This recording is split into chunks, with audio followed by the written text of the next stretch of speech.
Hello everyone, welcome to another Rick's Picks. Today I'm going to be doing my review of the G.I. Joe classified figure Quick Kick. So what I'm going to do is I'm going to take a look at him in packaging, then I'm going to take a look at the figure and his accessories, and then I'm going to give you my thoughts on him. And just remember, if you do like this video, go ahead and check out my G.I. Joe playlist and hit that like, share, and subscribe button. They're all small clicks for you, but it really helps this channel grow. So without any further ado, let's get to the review. Alright, so here he is in packaging. I do like the packaging for him. As you notice, Hasbro is starting to do the open window figures again. They, stopped doing the closed box. So now, from now on, as far as I'm aware of, their figures are going to have the open window, which I like. I think it looks nice. That's more so for collectors who don't want to take their figures out of packaging, so they can display it and they can see the figure. So that's nice overall. So let's start looking at this. So first off, you have your age restriction in the corner, your choking hazards. You get this open window where you can see the figure, all his accessories. You get this nice piece of art right here. You got the Joe Star, the G.I. Joe Classified Series logo, his name, and Hasbro. Spinning around here, you got the art from the front, the Joe logo, and what number he is. Spin around to the back. You get this nice picture of him. You get some of his play features and details. You got the Joe Star here, his number here, his stats, and then you have the legal. Now the funny thing about this packaging here is, as you can see, they have him on a snowy, icy plain, which you would kind of think is kind of funny, a guy without shirt and shoes being out in the snow. But believe it or not, that's how he was introduced in the actual original American Hero cartoon. Was apparently he was, if I remember right, he was filming something and the crew left him behind, and this is how he was dressed in the Arctic. So I always thought that was funny. So this is pretty accurate to the cartoon. You see Storm Shadow in the background there. So just a little bit of history on this particular picture. Spinning around this way, you got his stats and his QR code. Spin it to the top, you got the Joe Star, his number, and then underneath you got your legal and SKU. So with all that being said, let's open him up and see what he's about. If you're going to be in the Philadelphia area from September 7th and 8th, then you got to check out RetroCon 2024 at the Philadelphia Expo Center.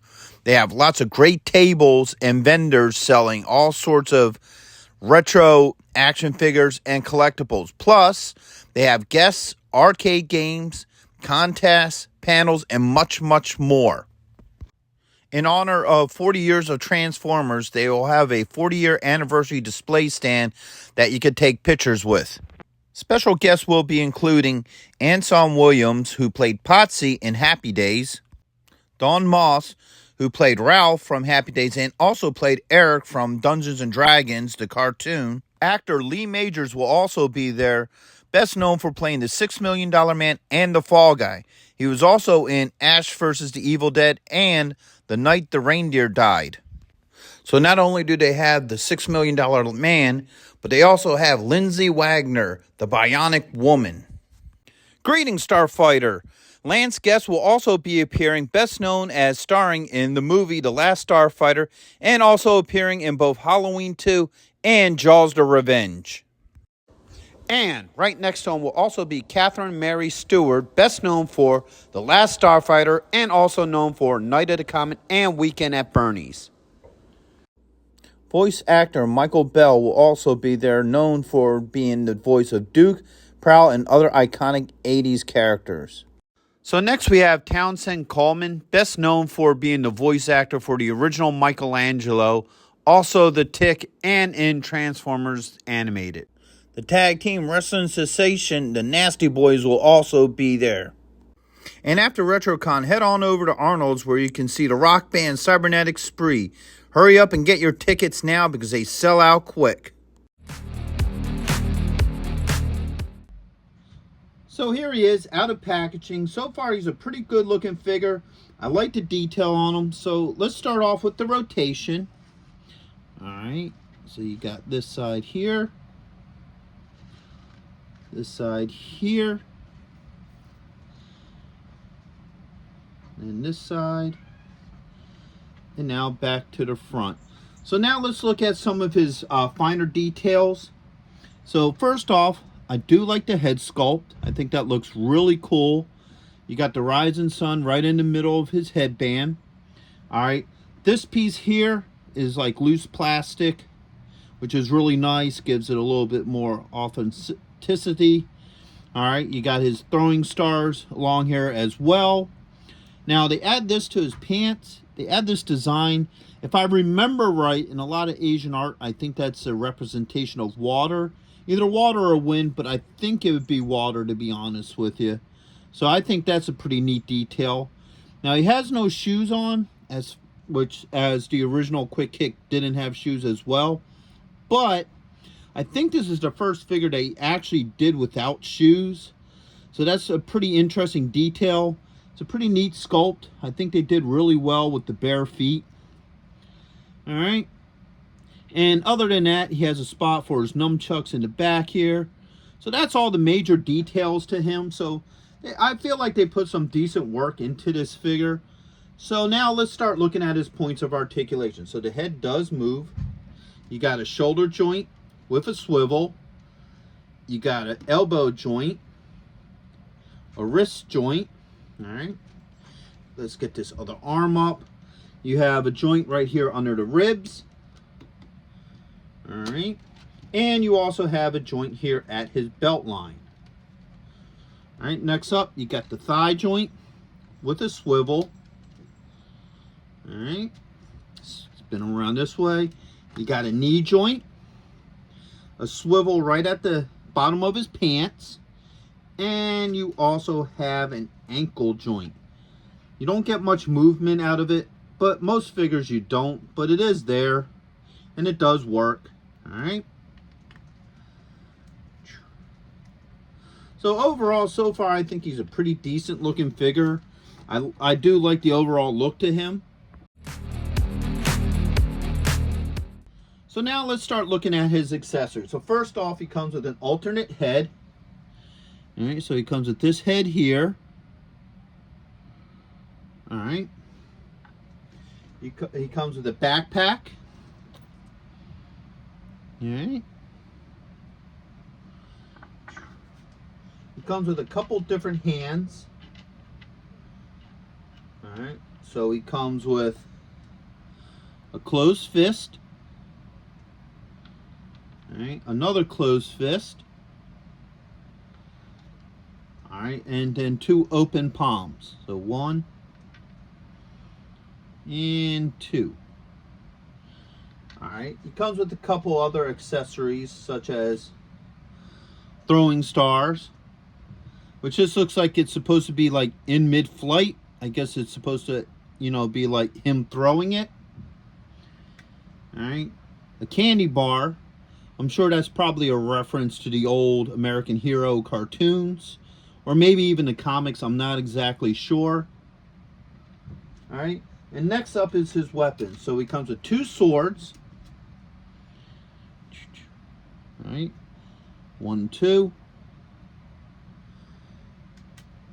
and 2 nunchucks. Now the chain is weird on this. So it's flexible plastic, like it's not an actual chain. I probably would have liked to have seen a chain, but to be honest with you, it's better than a solid piece of plastic, so I will give them that. And I don't know if you can see it very well, but there is like a little dragon head or something on the end of each of these. That blurs it out too much. On the end of these nunchucks. All right, see, this is the other one. Does the same thing. So I'm not too sure about what I feel about this. I would prefer chain. Either a plastic chain or metal chain is always nicer, but we'll see how it works. So first off, let's start looking at the nunchucks in his hands. All right. So the nunchucks are real soft plastic, like overall. So they got a weird feeling to them. So as you see, that one fits in his hand. All right, like if you look at the handle, you can see that here, get my finger out of the way. The handle itself bends too. So the whole thing's like this really soft, almost a rubbery plastic. All right. So, as you can see, both nunchucks fit in his hand. Now they show him with the chuck under his, arm, like in that position. That is actually a popular, nunchuck position. So you can get them to actually get it into that position, which is really nice for display purposes. Obviously you can't get it for the over the shoulder. I mean, you can have them hold it over his shoulder, but there's also, a position where you actually hold it over your shoulder as well, and the chain comes down. But so it looks like you could get them in some pretty good poses with these nunchucks. And like I said earlier, they got little holsters here. Let's see how well these things fit in there. All right.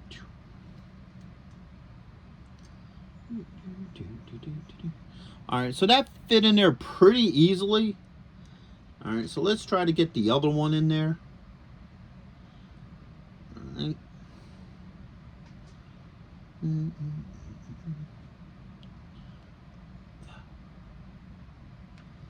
All right, there goes that one.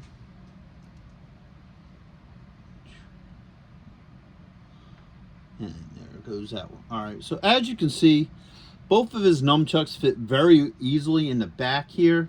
Now the question is going to be how well they mix in with this backpack. Now the backpack's a new thing with him, all right? So the original Quick Kick did not have this backpack. But as you see, it fits on his back very easily. It doesn't interfere with the nunchucks being in the back, so that's a good thing. All right, so now let's do the swords. The swords are a lot more solid of a plastic. They're not rubbery like the nunchucks. So you might need to bend his fingers a little bit to get the swords in. All right, so there we go.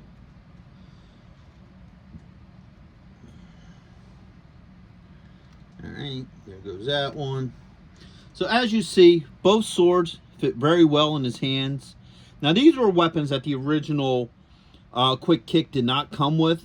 All right, so this is an added bonus to him, the same with the backpack. So they work very well with them. Now let's see how well they fit in these holsters here. All right.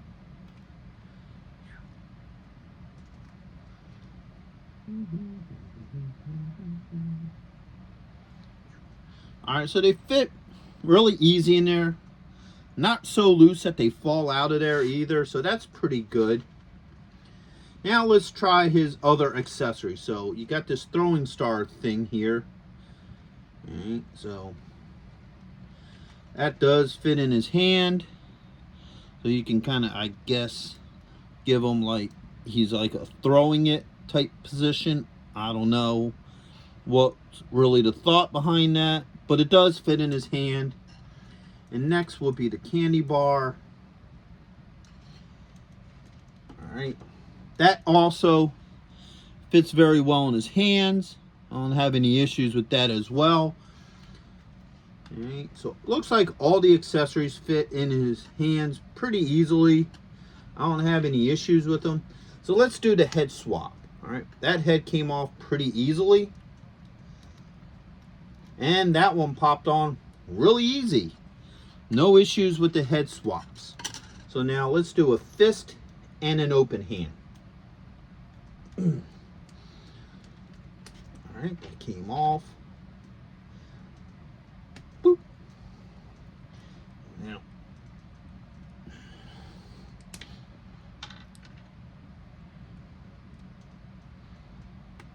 all right.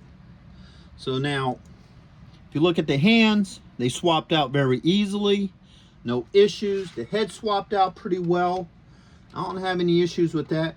So overall, it just looks like everything fits fine with him. So my final thoughts on this figure is I think he's a really good looking figure. I like the overall look to him. I think he captures both the look of the original American Hero line, plus some added bonuses that, gives him a little bit more of a modern uptake. I like that they added swords and a backpack to him just to give him, some more accessories. I do like that. All his joints work pretty well. Some are a little tight, but I didn't need to use any hot water with them. nor are any of his joints so loose that they, you know, jangle. Overall, his accessories fit well with him. I didn't have any problems getting any of his accessories on him or swapping of the head or hands. The only thing I'm a little bit iffy about is these nunchucks. I don't know how long that's going to last. It's all a soft plastic. You may wind up the risk of them breaking, but that's more of a, you know, something you see down the line. That's something you can't really evaluate right now. I mean, hopefully they won't break, but I do have that fear about that. So that's probably the only thing I'm really nervous about with this figure. But other than that, I think he's a great figure, and I think he'd go great with the rest of your G.I. Joe classified figures and collectibles. So with that being said, I hope you guys did like this video.